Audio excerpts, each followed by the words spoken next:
Well, hey folks, how y'all doing? Welcome back to Old Man Air Fryer Review. I love doing air fryer reviews. So we've got one today. It is called, well, the box says it's a Trezcrit.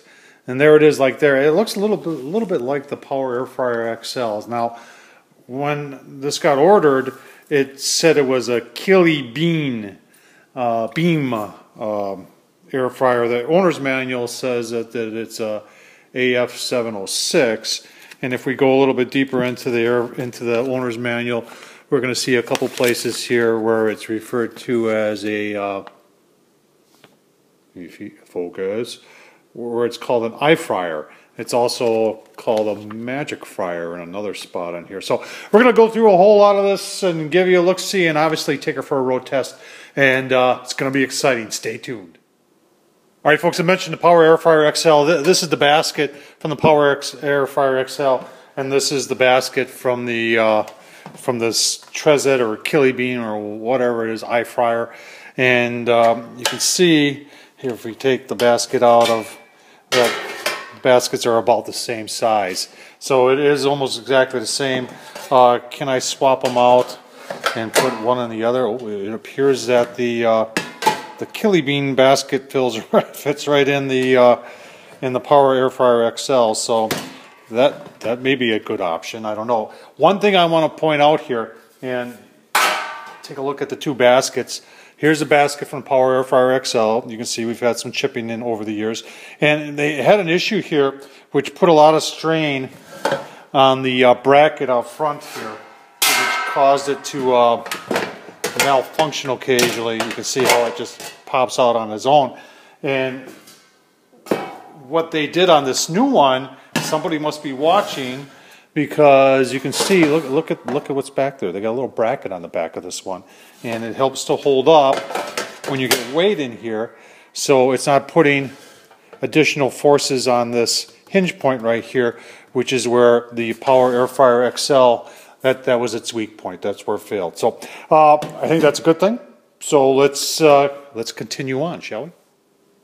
All right, folks, let's take a look at the controller on this thing. Obviously, when you plug it in, it lights up right there. That's your on button.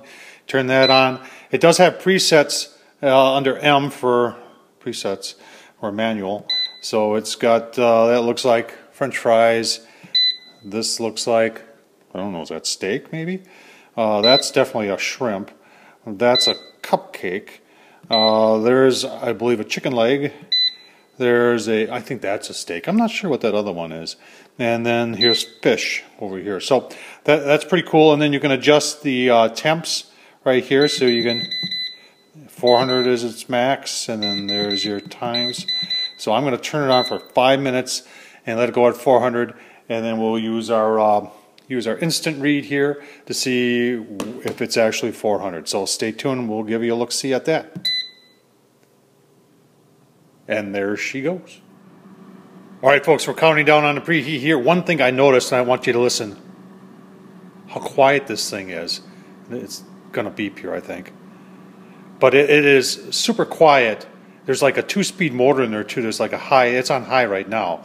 But there's a lower speed too, man. If you're looking for a quiet air fryer, this thing is wow. I don't know how that's going to relate to the cooking process here, but I do want to check the temp. It's cooling down right now. It's turning off, so let's take it off. It does come with a little high heat trivet and a baking pan and a brush. So let's just take it out here, put it on our high heat pan, and show you some temps here. And 353. Gotta get you down here a little closer. 329. So that was after 5 minutes. So it's in the 300s, which isn't bad, you know. So it says 400. Maybe it eventually does get to 400. So what we're gonna do is rubber meets the road here. We're gonna cook some chicken in it, chicken legs. So let's get that prepped up, and I'll give you a look-see before we put it on. All right, we got 5 nice chicken legs in there that we've washed and put in there, and we're going to season it up with a little bit of this nature seasoning. Really like this stuff on chicken. Remember, 165 internal minimum. These are chicken legs. I like to take them a lot higher than that. I like them to be overcooked. For me, that's good. It's nice and brown, gives it crispy skin. So let's let me get you over here. So let's get this on here. Show you how the basket goes in. Relatively nice, no issues there. So we're going to push start. Here, can you see that? Oh, let me get you a little closer.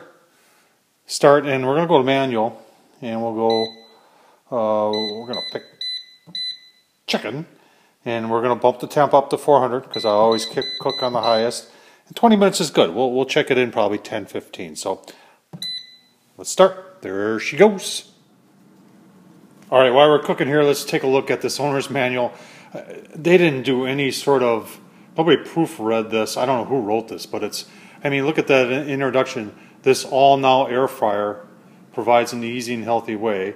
I mean, I've highlighted some areas where do not immersing the housing in water. Fill the oil catch plate with oil may cause fire hazard. Check if the voltage indicated on the appliance fits the local mains. Do not go to any unauthorized persons. Do not plug an appliance to an earthed wall socket. I think they mean grounded, right? Do not place the appliance on or near combustible material such as tablecloths or curtains. Oh, that's good advice. This appliance is designed for household use only. It may not be suitable to safely use in environments such as staff kitchens, farms, sorry about that, farmers, motels, and other non-residential environments. I mean, there's more in here. That first paragraph just made me read more and more. Do not place the appliance on non-heart resistant surface. Okay, that's a typo. Connect the mains plug into an earth wall socket. I'm sure they're referring to grounding. And there's nothing in here about a warranty. Tip: if you set timer half of the preparation time, you have to shake the ingredients when you hear the timer bell ringing. However, this means that you have to set the timer again. Note, here's a good one. You can also switch off the appliance manually. Do like this. Turn the temperature knob to 0. Hey, good advice right there.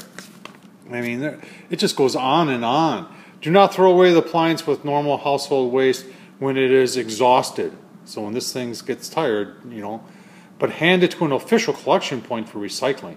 By doing this, you do contribution to, come on. Tip: if dirt is stuck to basket or bottom of the oil catch plate, fill the plate with hot water and then it stops. There's nothing about warranty on here, folks. What I did, here's the Tesnek recipe book that comes with it. A lot of nice pictures in here. But if you go to the very back, well, not the very back, the page before the back, they have a thank you. Thank you for purchasing this. And there's an email there. I have sent an email to that email address and have not gotten a response. So we're going to continue cooking. I mean, so far so good. I do like a few things on here, and keep on watching, and I'll show you the final results. All right, folks, coming up on 15 minutes here. My first impressions is this thing is quiet. I mean, I am impressed with how quiet it is, but we don't know how it's going to cook, so let's just kind of push it back here a little bit. And let's take a look at our chicken after almost 15 minutes. Okay, browning it up a little bit. So I'm going to turn these and then season the other side, and we'll give you a look-see as we proceed. All right, folks, there's the final product. Took about 25 minutes. But I'm going to be honest with you. I like this air fryer. Everything works on it. What I really liked is how quiet the fan was. That was amazing. What I didn't like is there's no warranty. I don't even know what the damn thing is called. I think it's on Amazon. It's Kili Beam, but on the box it says Tresnek. In the owner's manual, you saw what I saw, all the misspellings and calling it fry and everything else. So I have no idea, but it does cook well and it does work well. And I think someone took some time to design this. So I honestly believe with some work and some redoing of what it's called and the owner's manual that this potentially could be a good air fryer. But for right now, I'm right there on it. I'm not going to give a thumbs up or a thumbs down. I think with a little work they can do a lot better on this, but I hope this was helpful to you. And